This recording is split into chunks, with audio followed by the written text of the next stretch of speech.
Hi, I'm Jenny White. I'm the Executive Director of Trinity Haven. And I'm Will Turpin-Doty, the Director of Development here at Trinity Haven. Trinity Haven provides transitional housing options and supportive services for LGBTQ plus young people between the ages of 18 and 24 who are experiencing homelessness because their families no longer support them.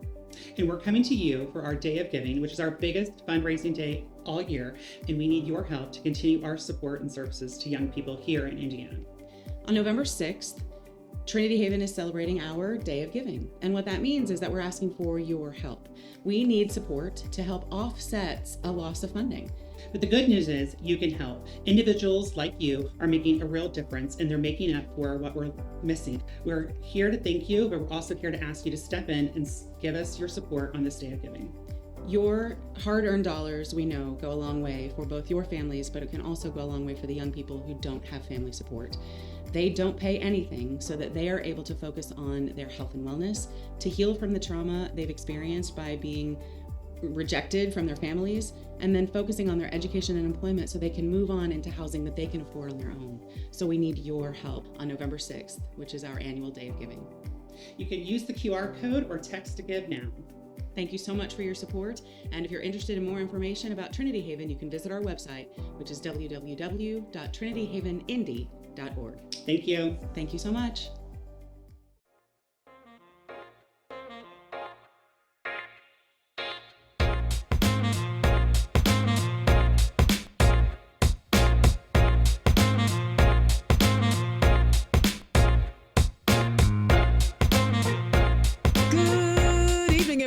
Welcome to another episode of Turn Left. I am your host, Indiana's own Dana Black, coming to you live. Yes, all the way live from Black Pearl Studios. We talk about Indiana politics from the left side of things. Well, listen, y'all. Can we talk and can we be just homies for a minute? There's a lot happening right now, and I want to make sure that we have a clear understanding of what exactly is going on in the world. I know sometimes people get, so there's so much happening that you can end up paralyzed and you really can't seem to find your way through and you're not really sure how to get through these moments. But I think if we take a look at everything that's going on, we take our time and look at the situations that we find ourselves in, we will be able to find the courage to work with one another, like-minded people, to get some problems solved.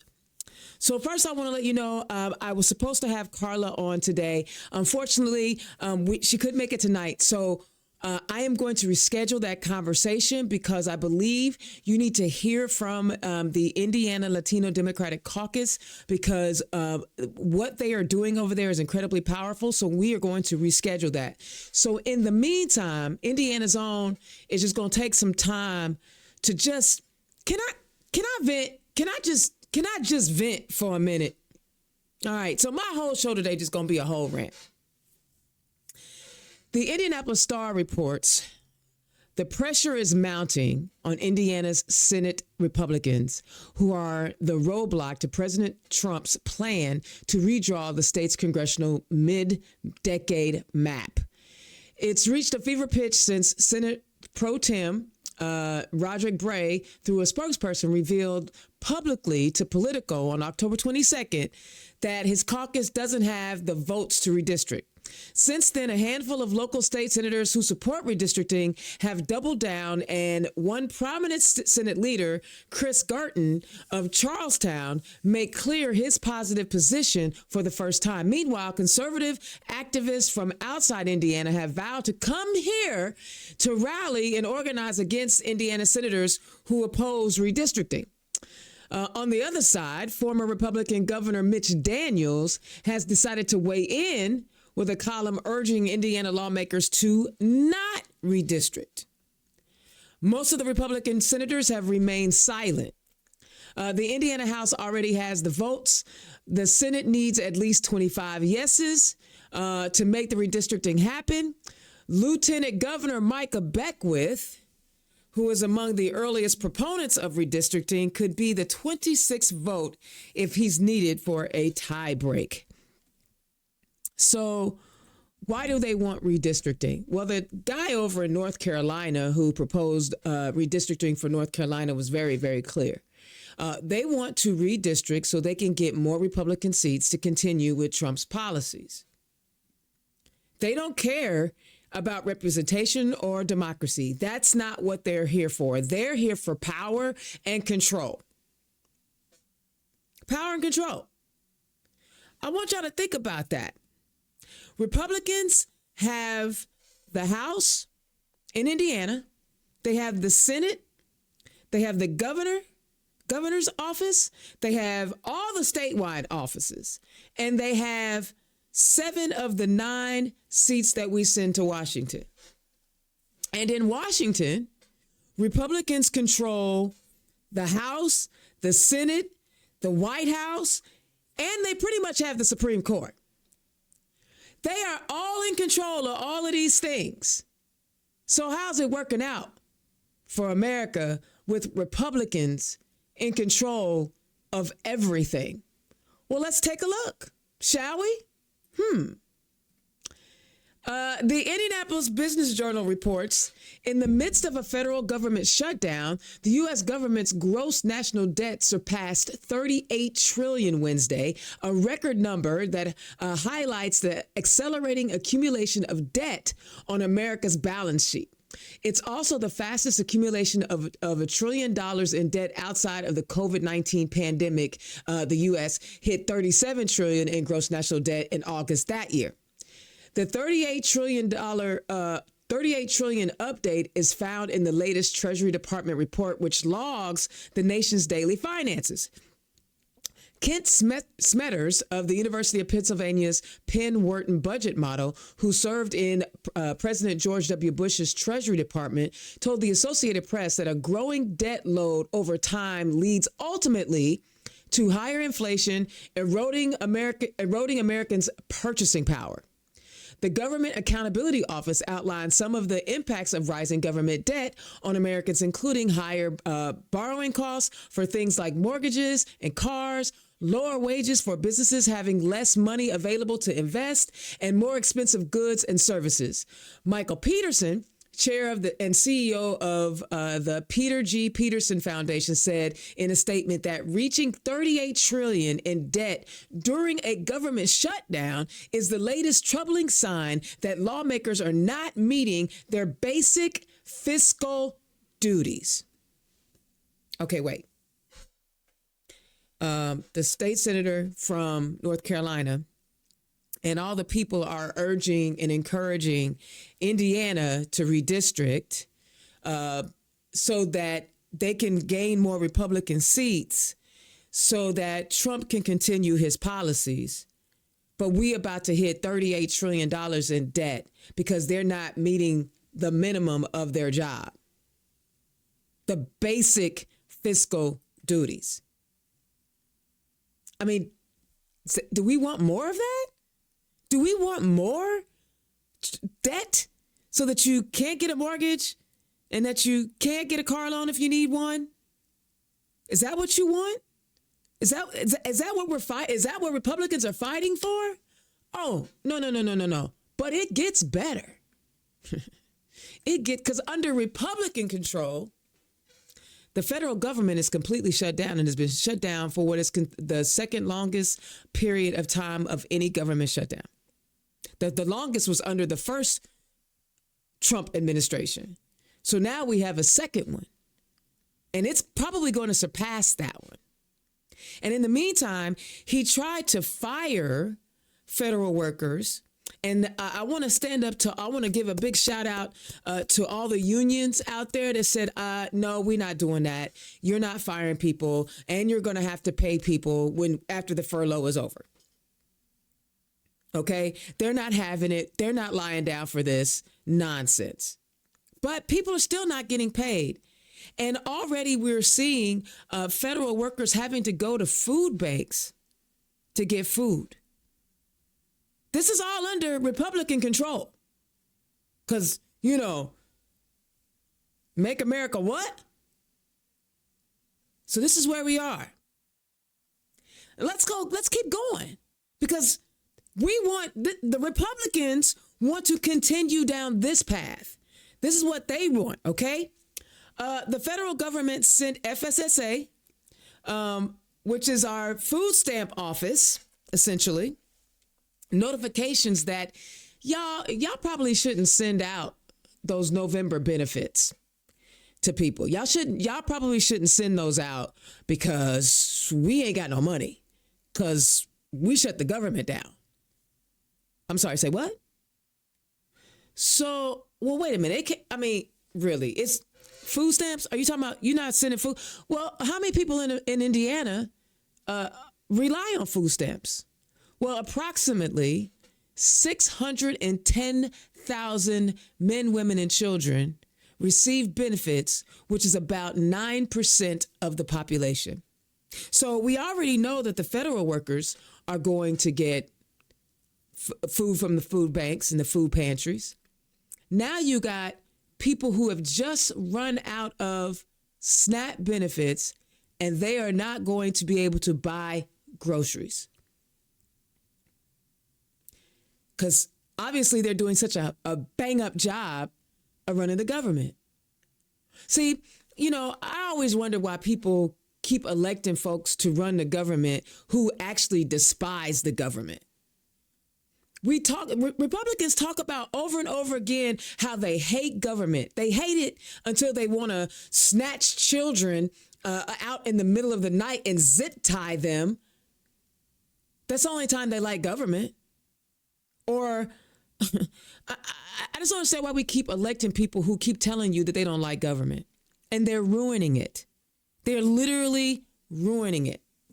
And while we have real issues like those 610,000 Hoosiers that won't be getting their benefits in November, our state policymakers are meeting to talk about annexing counties in Illinois.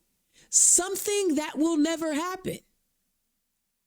Something that will never, ever, ever, ever, ever happen. It's never going to happen because both states have to agree to it. But here's the part that's crazy. There are 33 counties that want to secede from Illinois, and their average per capita income is $54,381. If they were a separate state, this income level would rank as the second lowest in the United States between Mississippi and West Virginia. For comparison, the remaining counties in Illinois have a $73,228 per capita income.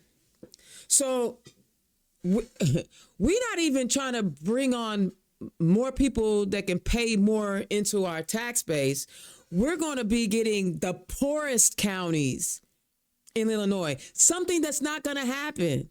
But they're wasting time talking about this. This is what they're wasting time on. Nobody has talked about the plan to make sure that 610,000, about 9% of our population does not go hungry. And that includes WIC, y'all. The babies, family first, ain't that family values? These folks want people to go hungry. They want people to go hungry. And so in the meantime, government shut down. Government workers are not getting paid. SNAP benefits are not going to be delivered in November. Well, why is the government shut down, Dana? You haven't told me that. Well, remember that big ugly bill that they passed when they only needed 50 votes, majority to pass it in the spring, and they didn't need Democrats to get it through? Well, they knew in order to pass the budget, they needed 60 votes. But see, they didn't bother to do what you do when you're in negotiations, and that's talk to the other side to see how you can get the other 6 that you need to sign on to this budget so that the country doesn't shut down.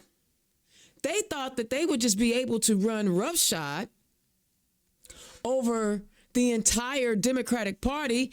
And I ain't gonna lie, I'm actually proud of my Senate Republicans. I can't believe they're actually standing strong. They actually standing strong. Yes, it's hurtful and it's painful, and I get it. But do you know why they're standing strong? Because they know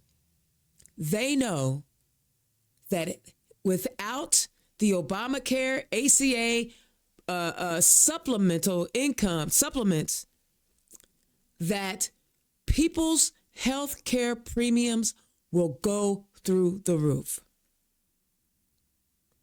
And we're talking about millions of people who use the Affordable Care Act, Obamacare, call it what you want, to take care of their family.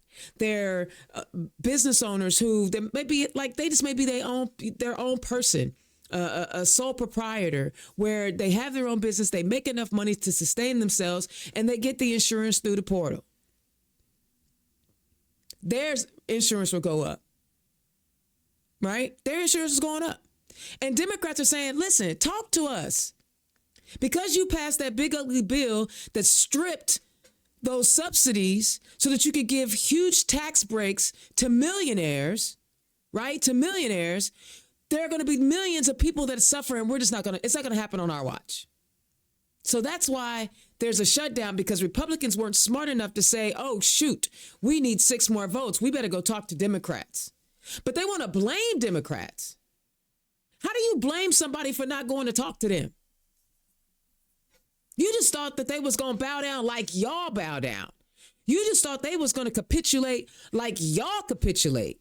I'm just trying to figure out what the orange dude got on all y'all, that you guys are just going through this. Y'all just letting this happen. So in the meantime, government shut down, people, federal workers not getting paid, or they're working and not getting paid. Air traffic controllers. Can you imagine? Like, I have to get on a flight soon. And you know what the stress levels are like when your bills are piling up. You know what your stress levels are like when you know that car payment is due or the rent is due and you a little short. You know how the anxiety comes. They already say being an air traffic controller is one of the most stressful jobs in our country. Now we have just added onto that the stress of not being able to pay their bills and having to go to work, because they want more Republicans to keep going with this Trump policy. How's it working out, y'all? How's it working out? And so while we can't pay the military, we found money to pay ICE. I don't even know how to break that down. I'm gonna wait on that one. But what we were able to do, right? We were able to find $20 billion to give to Argentina, right? And then they're going to get another $20 billion in some other kind of money. All of this is our tax dollars, right? All of this is our tax. We just gave Argentina, we're giving Argentina $20 billion to prop up their country, right? While our country is falling apart.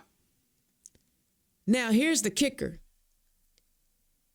Our farmers, because of tariffs, China said, we're not buying your soybeans anymore. We're just not going to do it. We're not going to buy any more of your stuff. So farmers have not been able to sell a thing to China. They cut out USAID. USAID allowed farmers to sell food to the government to send overseas to people who are hungry. Farmers are not selling anything because they shut down USAID. But farmers overwhelmingly voted for this nonsense. How's it working out for them? But here's the kicker.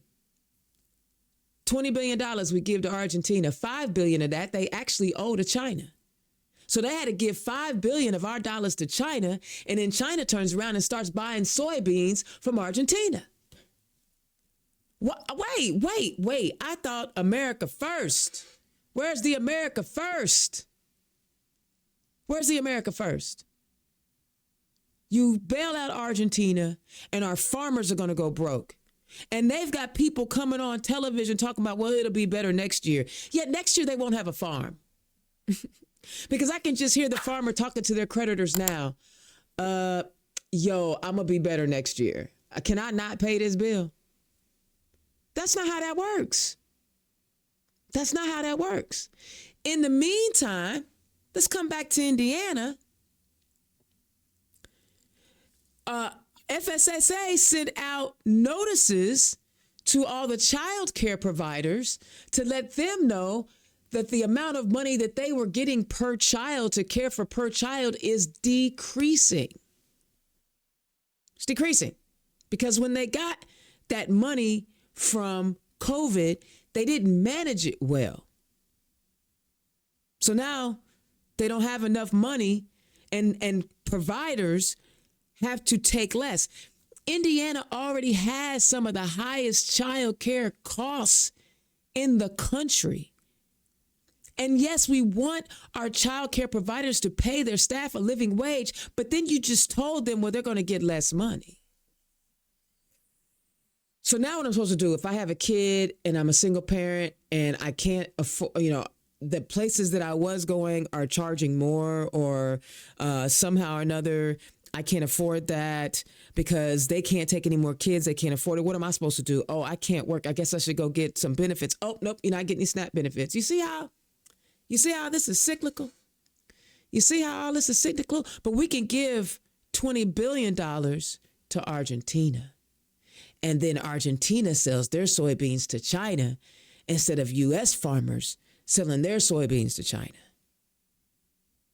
I'm not done yet.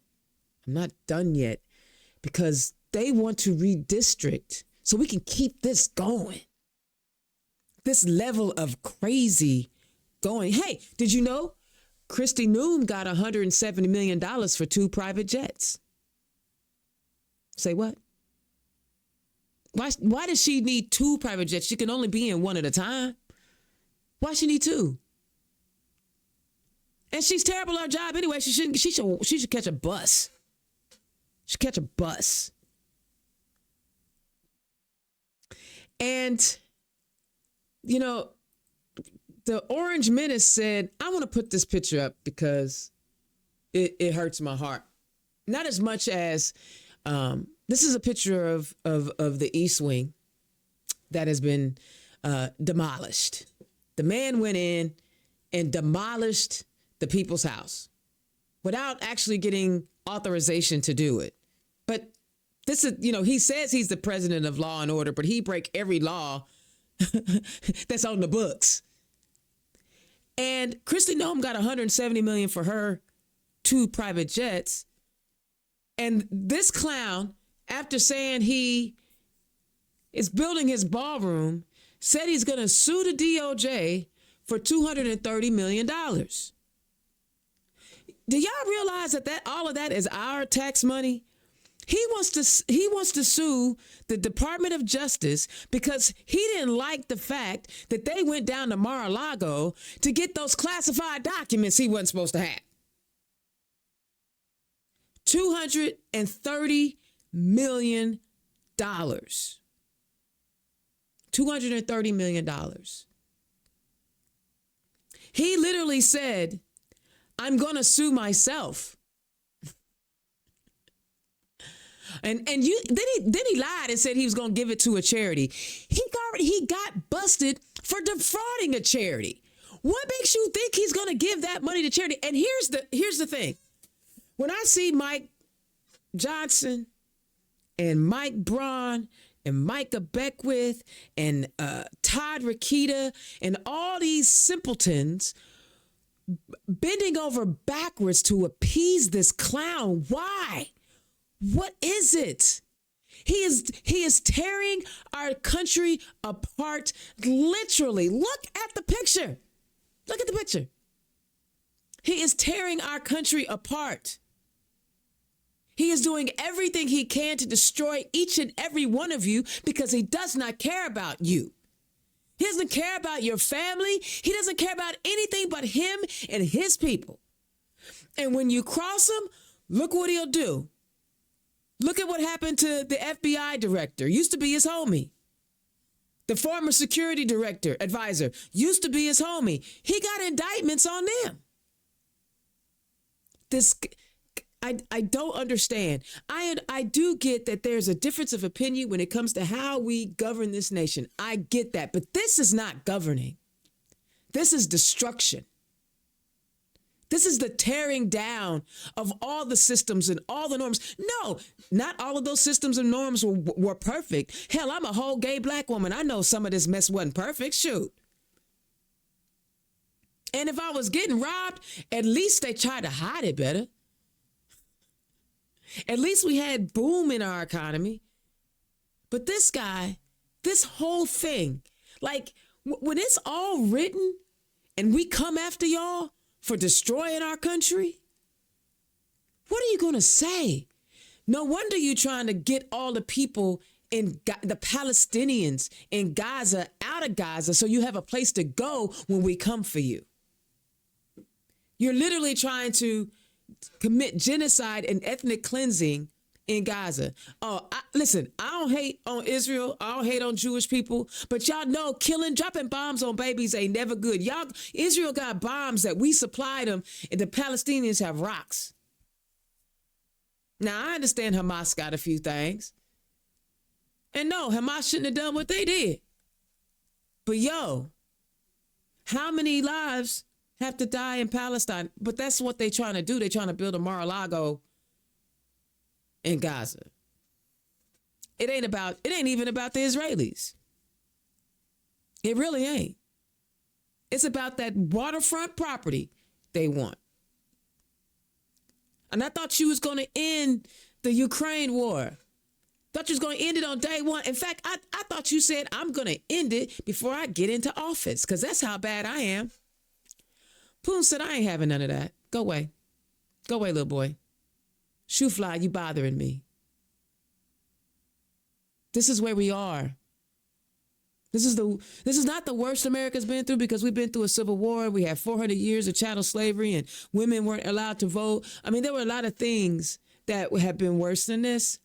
But what I am struggling with are all these people like a Senator Cotton who wants to talk about, or Josh Hawley, who wants to talk about masculinity and men and all of this. And y'all are just suckers. Y'all getting played left and right. Y'all are letting this happen. I can't get this right. Y'all are letting this happen to the people's house. And this image right here is exactly what is happening to our country. It is being torn apart piece by piece. Now, I will say over 7 million people showed up for the No Kings rally. And I am incredibly grateful to see that some people are going, oh, this is bad. This is really bad. Like, this is bad. I'm glad to see that some people are waking up to that.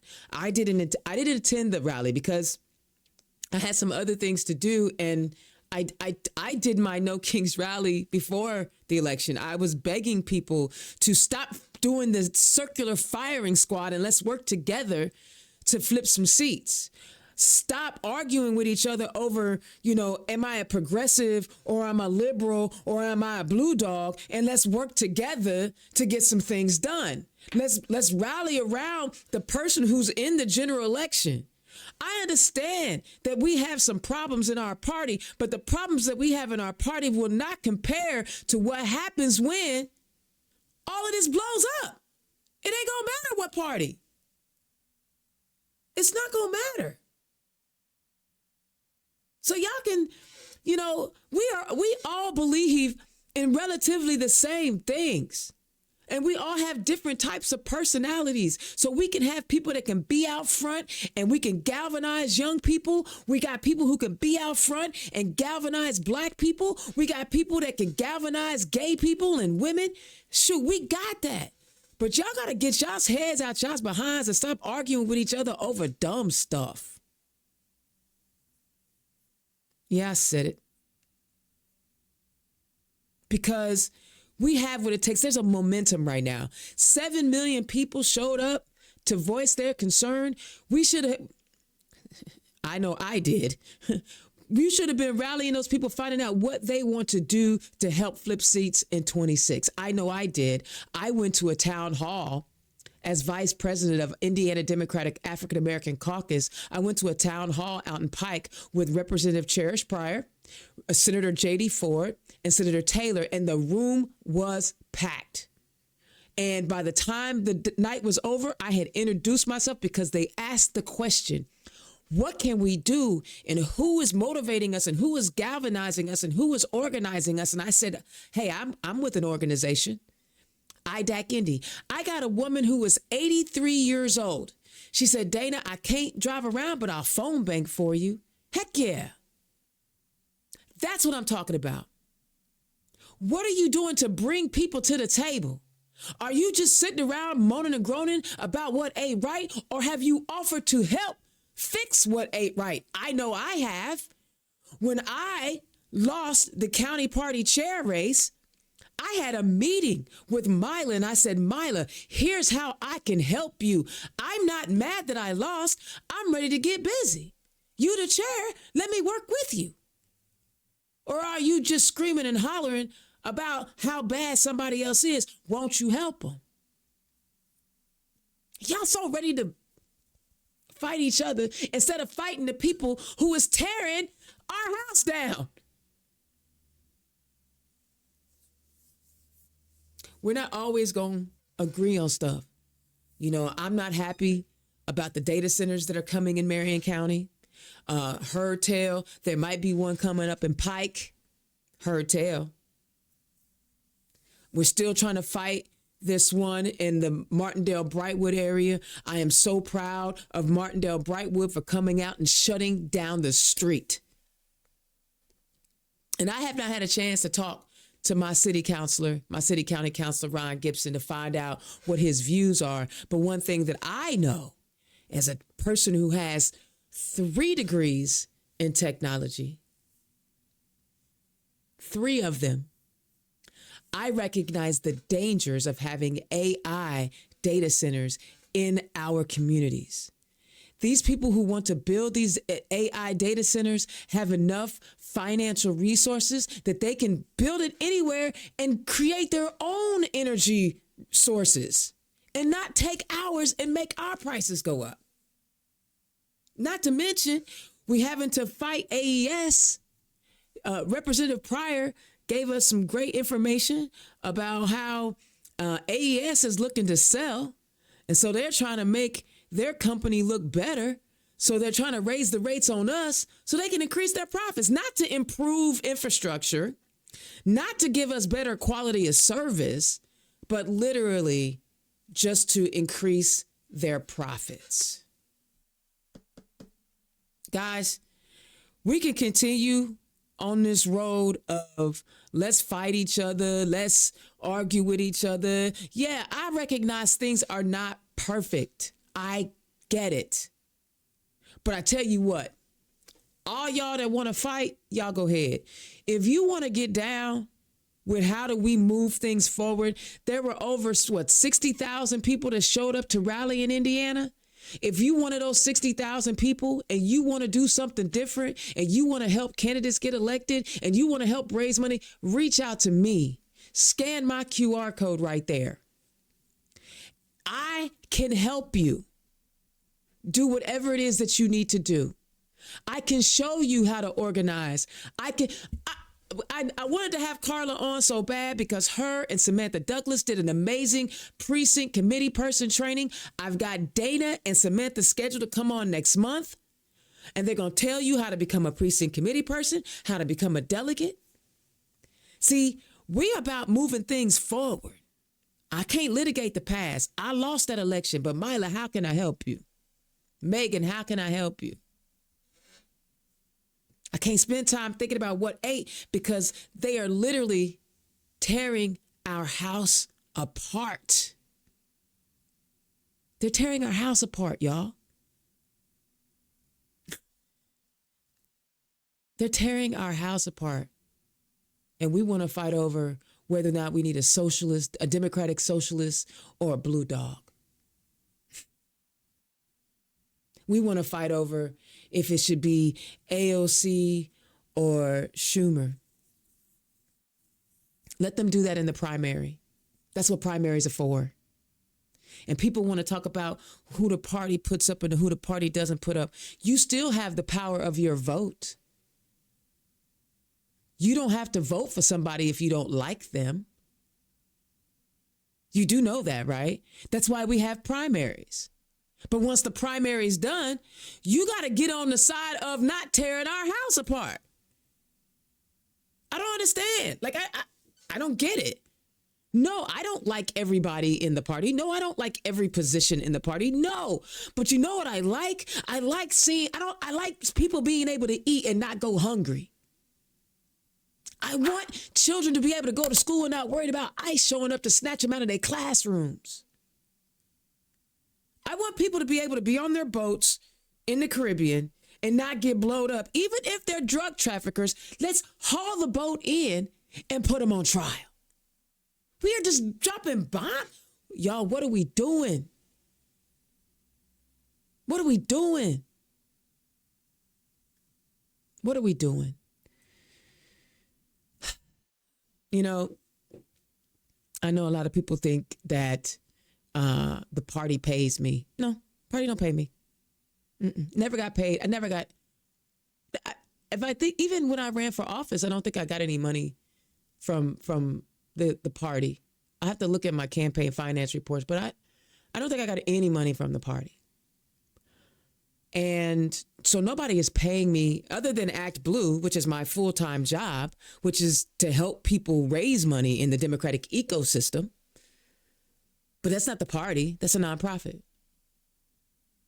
So nobody in the party is paying me. Nobody.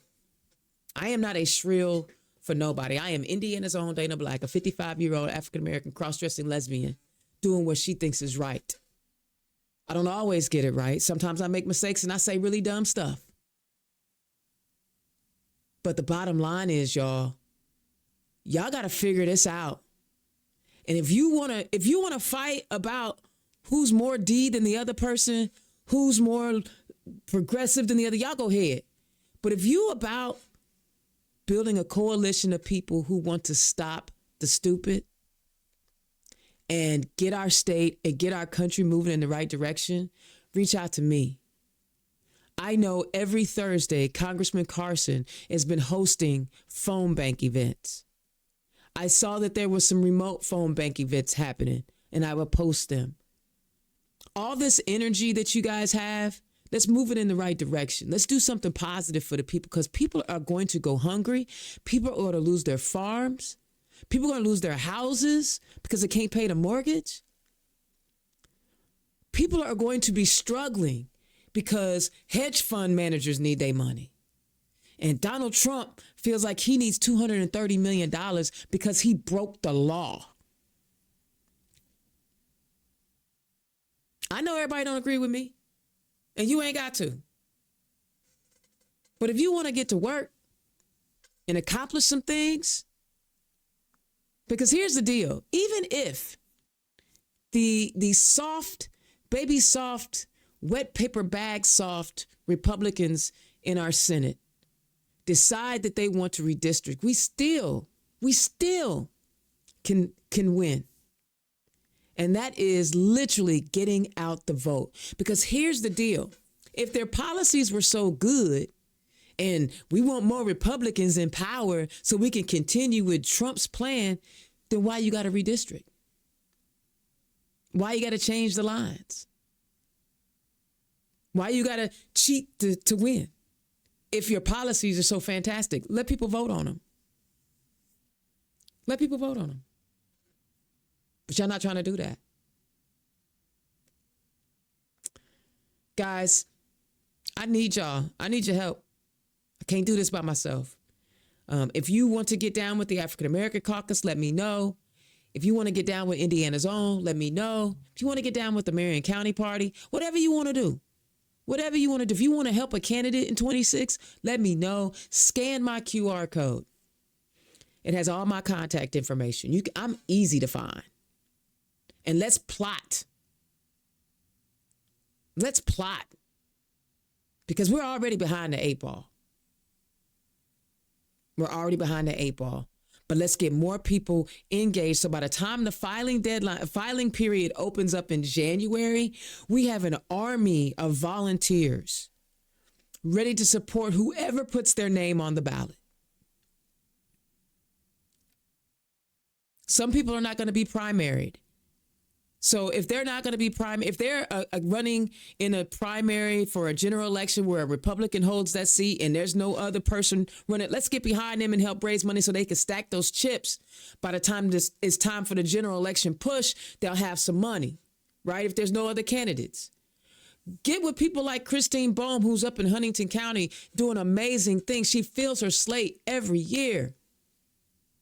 Let's get ready to work. Let's get ready to phone bank. Let's get ready to knock doors. Let's get ready to encourage and educate people on the process. Let's teach them how these policies that these people are enacting them are hurting their families. Literally, I just gave it to you. You ain't got to shout it at them like I shouted at you, but you can explain it to them. You're not getting your SNAP benefits because the government is shut down. Say it just like that. Republicans are in control and the government's shut down. That's why you're not getting any money. Just say it like that. Just say it just like that. But if you want to work and not cry about what didn't happen, I've only won one election since I've been in this political space. One, and that was for precinct committee person. I beat Jamaro Dupree, who he is my vice. Doesn't matter if you win or lose. I mean, it does. But are you in it because you want to glorify yourself? Or are you in it because you want to uplift people? I tell you, I am in this. Why I work at Act Blue, why I do this podcast, why I write for the Indianapolis Business Journal, why I'm on Wish TV once a month, why I volunteer for IDAC, why I was on the Indiana Stonewall Democrats for 10 years, right? Why I was the deputy chair of engagement. The only job, of all those things, the only one that paid me is Act Blue. I do it because I wake up every morning trying to figure out how I can elect more people who are going to write good policies that improves lives. That's why I do it. Why are you in it? What's your why? Find your compass and figure out why you want to be in this space. Are you in this space because you want to be the loudest person who can scream the loudest and complain about everything and never offer a solution? Or are you trying to offer up some solutions or help implement great ideas? I got to tell you, warm my heart, the president of the Marion County Young Democrats, Gabrielle, sent me a handwritten letter in the mail, old school style. Young Dems president, Marion County Young Dems, thanking me just for the time that we spent together talking to each other and me just giving her advice on how to put things together for their fundraiser. She told me it was a success and she is set up for success. I didn't do that so that I could get shout out in public. I did that because the more I pour into young people, it's going to sprout roots and a strong tree is going to grow. It's going to have lots of branches of a lot of people doing good stuff. Y'all, it's time to find your why. Why are you doing this? Why are you engaged? Why do you want to? They tearing our country apart. People voted against their interests. We told them, like we literally told them, you know, you're voting against your interests if you vote for this guy. Like he's going to put these tariffs in and tariffs are going to be bad for you. We told them. They didn't listen. They let misogyny, racism, transphobia get the better of them. They let all of that. They let all of that. No, it's not $600K in Marion County. It's $600,000 throughout the entire state. We have 600,000 registered voters in Marion County, but not 600,000 people in Marion County receiving SNAP benefits. I saw the question in there. I wanted to make sure I answered that one. So Jackson Franklin joined us tonight. Thank you, sir. I know you're running up in the 5th. I wish you the best of luck. You know, run your race, but you need some money. You got to raise that money. Because in order to be competitive, you need $2 million. Raise your money. Raise your money now. Stack your chips. Right? Stack your chips. Indiana's own Dana Black, turn left. I know this was a long monologue, and I promise you I'm going to have Carla on because I'm telling you she's a phenomenal advocate. And between her and Samantha, they are doing things. You don't have to wait for permission to serve your community. They're just doing it. I didn't wait for permission. Nobody was looking for the cross-dressing lesbian to be the loudest voice in Indiana Democratic politics. Oh, no. No. She's too radical for that. But I'm still here. I've had people crap on me, talk about me in the streets, and I have done nothing but volunteer my time for the last 10 years, 10 plus years. That's it. Try to figure out how I can be better in helping this mission. Look in the mirror. Ask yourself, how can I be better? Because if you want to help our party, you have to be better. I have to be better. We have to be better. All of us. And no more pointing fingers about who didn't do what or why this ain't getting done. Just do it. Stop waiting. Just do it.